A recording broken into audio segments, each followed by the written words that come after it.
SP madam ರವರು, ಮಾನ್ಯ DLSA ಅಧ್ಯಕ್ಷರಾಗಿದ್ದ Rajesh Hosamani Saheb, ಎಲ್ಲಾ ಮಹನೀಯರನ್ನ ನಾನು ವೇದಿಕೆಗೆ ತುಂಬುವುದರಿಂದ ಸ್ವಾಗತ. ಮಾನ್ಯ DC ಸಾಹೇಬ್ರನ್ನ ಹೂಗುಚ್ಛ ನೀಡುವ ಮೂಲಕ ಸ್ವಾಗತಿಸಬೇಕಂತೇಳಿ ನಾನು ನವೀನ್ ಕುಮಾರ್ ಸಾಹೇಬ್ರನ್ನ ಅದೇ ರೀತಿಯಾಗಿ ನಮ್ಮ SP ಮೇಡಮ್ ಅವರನ್ನು ಸ್ವಾಗತಿಸಬೇಕಂತ, ಅದೇ ರೀತಿ DLSA ಅಧ್ಯಕ್ಷರಾಗಿರುವಂತಹ ರಾಜೇಶ್ ಹೊಸಮನಿ ಸಾಹೇಬ್ರನ್ನ ಸ್ವಾಗತಿಸಬೇಕಂತೇಳಿ ಕೇಳ್ಕೊಳ್ತೇನೆ. ಅದೇ ರೀತಿಯಾಗಿ ಬಾರ್ ಕೌನ್ಸಿಲ್ ತಿಪ್ಪೇಸ್ವಾಮಿ ಸರ್ ಅವರು ಸ್ವಾಗತಿಸಬೇಕಂತೇಳಿ ಕೇಳ್ಕೊಳ್ತೇನೆ. ಎಲ್ಲ ನಗರ ಉಪವಿಭಾಗದ DSP ಸಾಹೇಬರುಗಳು, DSP ಸಾಹೇಬರು, ಇನ್ಸ್ಪೆಕ್ಟರ್ಗಳು ಹಾಗೂ ಇಲಾಖೆಯಲ್ಲಿ ಇಲ್ಲ, ಸಂಚಾರಕ್ಕೆ ಸಂಬಂಧಪಟ್ಟ ಇಲಾಖೆಯಲ್ಲೂ ಇಲ್ಲ, ಪೊಲೀಸ್ ಇಲಾಖೆ ಮುಂದೆ ಸಹಿತ ಈ ಒಂದು ಜಾಗೃತಿಯನ್ನ ನೀವು ಸಮಾಜದ ಕಟ್ಟ ಕಡೆಯ ವ್ಯಕ್ತಿಗೂ, ಬಳ್ಳಾರಿಯಲ್ಲಿ ಆಕ್ಸಿಡೆಂಟ್ ಆಗಿ ತಲೆ ರೋಡಿಗೆ ಬಿದ್ದಿರೋ ಮಾರಣಾಂತಿಕ, ಹಾಗಾಗಿ ಈ ಒಂದು ವಿಷಯವನ್ನ ವ್ಯಕ್ತಿಗೂ ಜಿಲ್ಲೆಯ ಮೂಲೆ ಮೂಲೆಗೂ ತಿಳಿಸುವಂತಹ ಒಂದು ಮಹತ್ ಕಾರ್ಯವನ್ನ ಮಾಧ್ಯಮ ಸ್ನೇಹಿತರು ಇವತ್ತು ಎಲ್ಲರೂ ಇಲ್ಲಿ ಒಂದಾಗಿದ್ದಾರೆ. ಅವ್ರಿಗೂ ಸಹಿತ ನಾನು ಕಳಕಳಿಯ ಮನವಿಯನ್ನು ಮಾಡಿ ಒಂದು ಜಾಗೃತಿ ಸಂದೇಶ ಇದನ್ನ ಎಲ್ಲ ಕಚೇರಿಗಳ ಗೋಡೆಗಳ ಮೇಲೆ ಸಾರ್ವಜನಿಕ ಜೀವ ಉಳಿಯುತ್ತೆ ಅನ್ನುವಂಥ ಖಾತ್ರಿಯನ್ನು ಯಾರು ಕೊಡ್ಲಿಕ್ಕೆ ಆಗೋದಿಲ್ಲ. ಹಾಗಾಗಿ ದಯಮಾಡಿ ನಾನು ಎಲ್ಲರಲ್ಲೂ ಮತ್ತೆ ಕೇಳ್ಕೊಳ್ತೇನೆ, ಈ ಇಂತಹ ಒಂದು ತಪ್ಪು ಸಂದೇಶಗಳಿಂದ ಹೊರಬನ್ನಿ. ನಮ್ಮ ಸೇಫ್ಟಿಗಾಗಿ, ನಮ್ಮ ಕುಟುಂಬದ ಸೇಫ್ಟಿಗಾಗಿ ಸುಜುಕಿ ಶೋರೂಮ್ನವರು ಅವರಿಗೆ ಒಂದ್ಸಾರಿ ಜೋರಾಗಿ ಚಪ್ಪಾಳೆ ತಟ್ಟುವ ಮೂಲಕ ತಮ್ಮೆಲ್ಲರ ಪರವಾಗಿ ಹಾಗೂ ಸುಜುಕಿ ಶೋರೂಮ್ನ ಮಾಲೀಕರ ಸ್ವೀಕಾರ ಮಾಡಬೇಕು.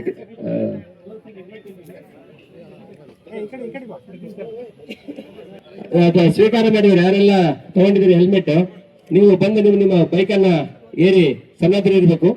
ಇದಾದ ತಕ್ಷಣ ಬೈಕ್ ರ್ಯಾಲಿಗೆ ಚಾಲನೆ ದೊರೆಯುತ್ತದೆ.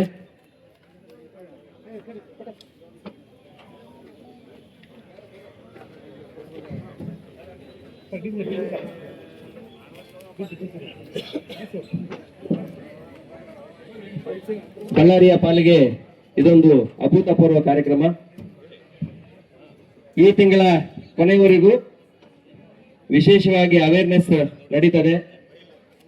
ಇದಾದ ನಂತರ ಜೂನ್ 1ನೇ ತಾರೀಕಿನಿಂದ ಕಡ್ಡಾಯವಾಗಿ ಯಾರೆಲ್ಲ ಹೆಲ್ಮೆಟ್ ಧಾರಣೆ ಮಾಡದೆ ವಾಹನ ಚಾಲನೆ ಮಾಡ್ತಾರೆ ಅವರನ್ನ ತಡೆದು ನಿಲ್ಲಿಸಿ ದಂಡ ಹಾಕುವಂತ ಕಾರ್ಯಕ್ರಮ ಕಡ್ಡಾಯವಾಗಿ ನಡೀತದೆ. ಹಾಗಾಗಿ ಯಾರು ದಯಮಾಡಿ ಈ ಒಂದು ಕಾರ್ಯಕ್ರಮದ ಸದುದ್ದೇಶವನ್ನ ಇರಬೇಕು. ನಮ್ಗೆ ಈಗಾಗಲೇ ಯಾವ ಮಾರ್ಗದಲ್ಲಿ ಬೈಕ್ ರ್ಯಾಲಿ ಹೋಗುತ್ತೆ ಅಂತ ಸೂಚನೆಯನ್ನ ಕೊಟ್ಟಿದ್ದೇವೆ. ಮುಂದೆ ನಮ್ಮ ಮಾರ್ಗದರ್ಶಕ ಅಧಿಕಾರಿ ಸಿಬ್ಬಂದಿ ಅವರು ಇರ್ತಾರೆ.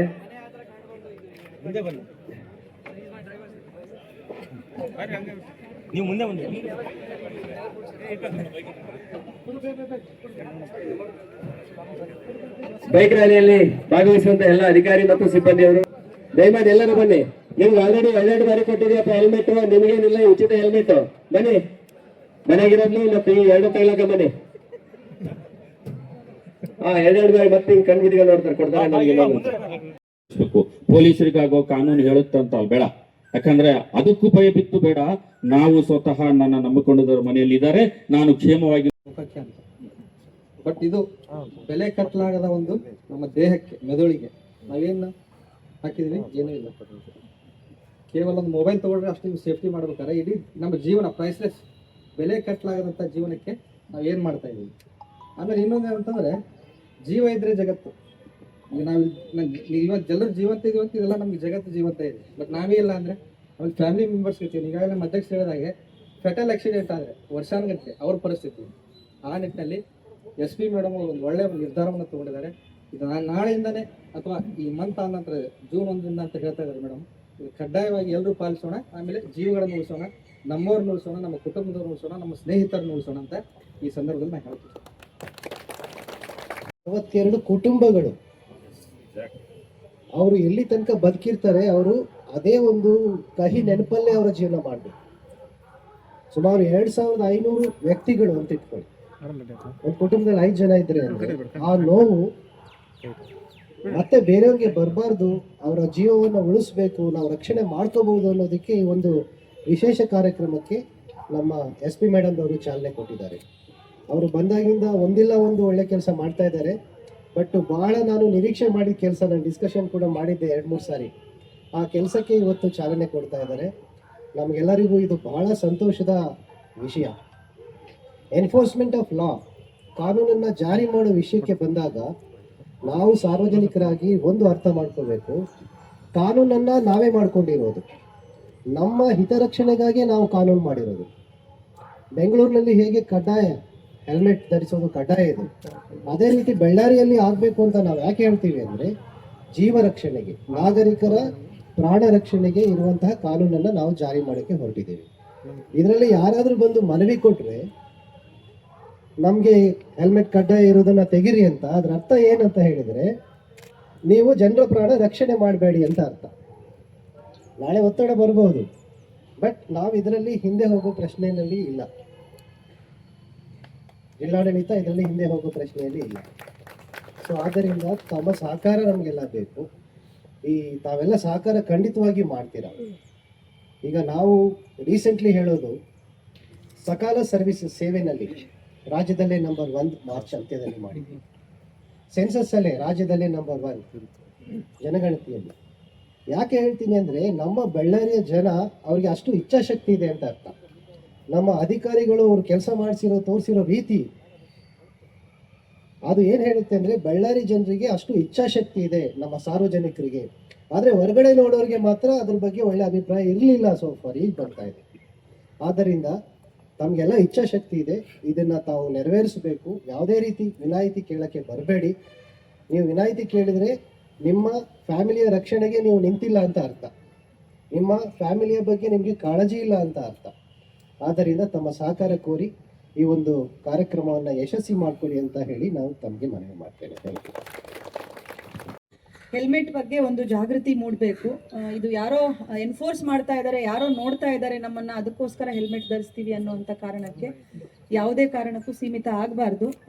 ಇದರಲ್ಲಿ ಮುಖ್ಯವಾಗಿ ನಮ್ಮ ಒಂದು ಜೀವ ಅತ್ಯಮೂಲ್ಯ ಅನ್ನೋವಂಥದ್ದು, ಅದನ್ನ ನಾವು ಕಾಪಾಡಬೇಕಾದ್ರೆ ನಮ್ಮ ಶಿರ ಏನಿದೆ ಅದು ಸುರಕ್ಷಿತವಾಗಿದ್ರೆ ಮಾತ್ರ ನಮ್ಮ ದೇಹಕ್ಕೆ ಒಂದು ಚೈತನ್ಯ ಇರುತ್ತೆ ಅನ್ನುವಂಥದ್ದು ಜನರು ಮನಗಾಣಬೇಕು. ಅವರ ಸ್ವ ಇಚ್ಛೆಯಿಂದ ಹೆಲ್ಮೆಟ್ ಅನ್ನ ಧರಿಸುವಂಥದ್ದಾಗಬೇಕು. ಈ ಮೊದಲು ನಾವು ಸ್ಟ್ಯಾಟಿಸ್ಟಿಕ್ಸ್ನ ತುಂಬ ಸರ್ತಿ ನಾನು ಮಾಧ್ಯಮದವ್ರ ಮುಂದೆ ತಿಳಿಸಿದ್ದೇನೆ, ಆದರೆ ಮತ್ತೊಮ್ಮೆ ಇಲ್ಲಿ ನಾನು ಅದನ್ನು ರಿಪೀಟ್ ಮಾಡ್ತೇನೆ.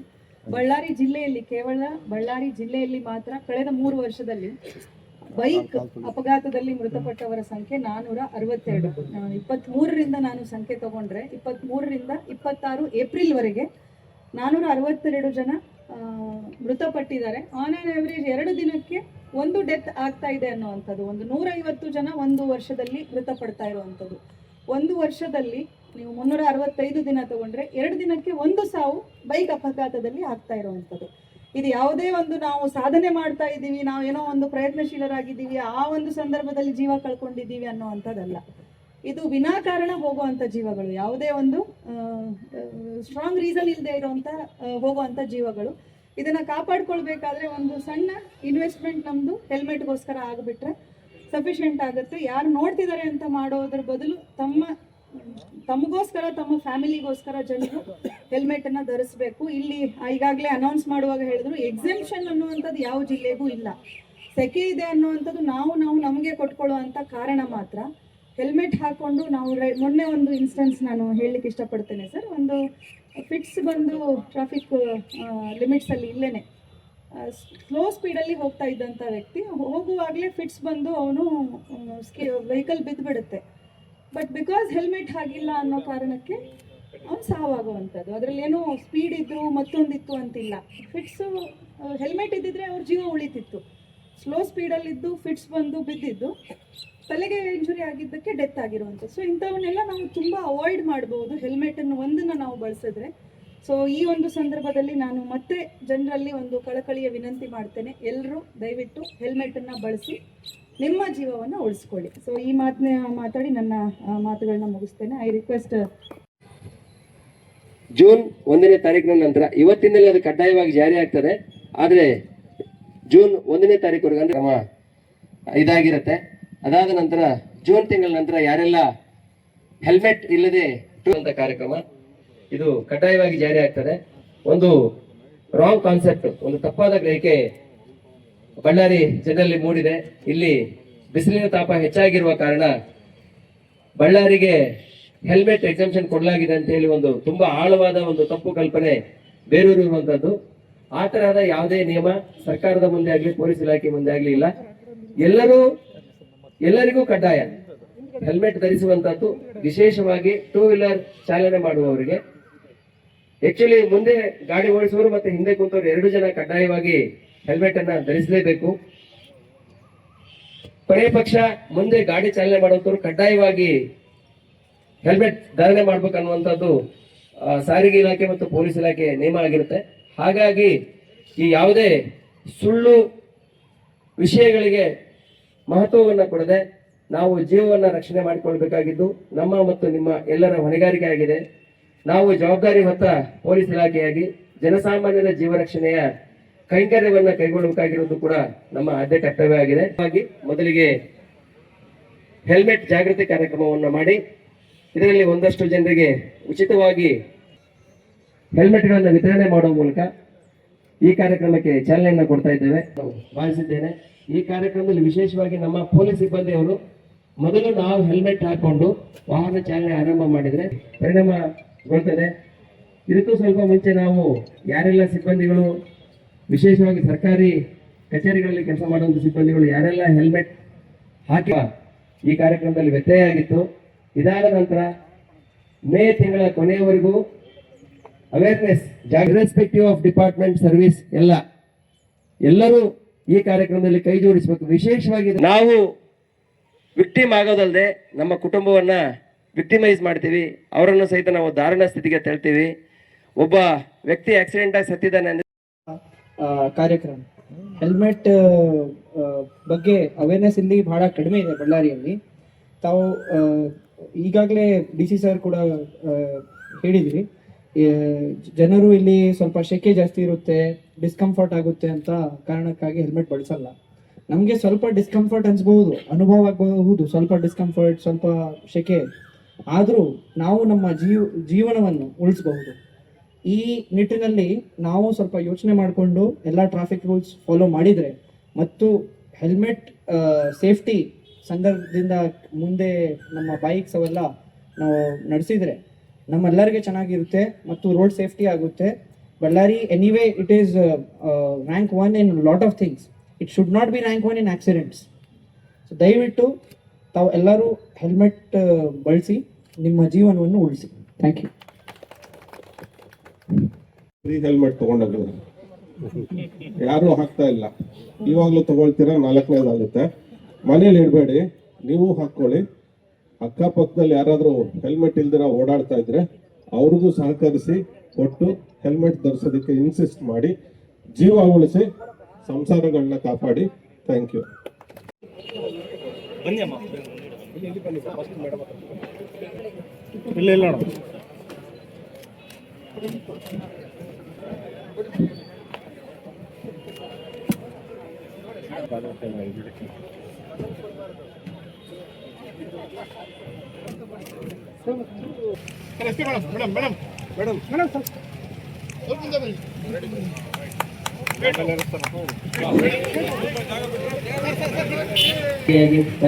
ಎಲ್ಲ ಅಧಿಕಾರಿಗಳಿಗೆ